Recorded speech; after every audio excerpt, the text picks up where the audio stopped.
I want to begin today by asking you, where do you dwell? In these long days of the stay-at-home mandate, where are you dwelling? Now, I did not ask you, where do you live, but rather, where do you dwell?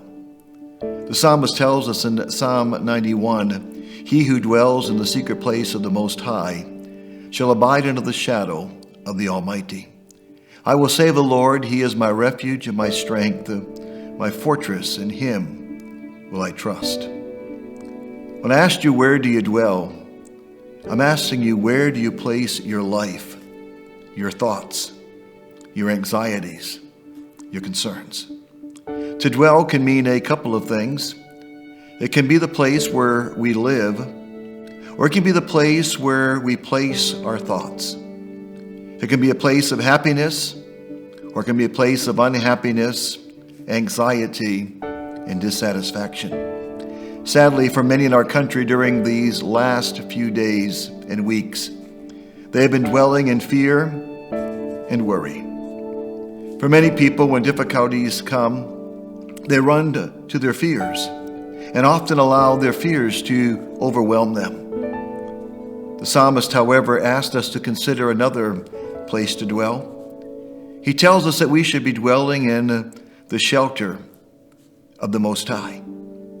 The shelter of the Most High is an intimate place of divine protection. And the use of the words Most High for God emphasizes that no threat or virus or anything else can ever overpower Him. And therefore, when we dwell, when we place our thoughts and emotions on God, He will protect us. He will protect our thoughts along with us. Isaiah 26 and verse 3 reassures us that God will keep us in perfect peace if our minds are stayed on Him and we trust in Him.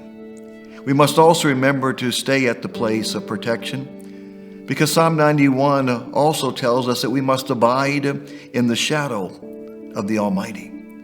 And to abide means to remain or stay. Satan would love for us to get all caught up with the news of today until our minds are stayed on what Fox News or CBN or some other broadcasting station may feed us. But we're to take our thoughts captive and return them to the one who cares for us most.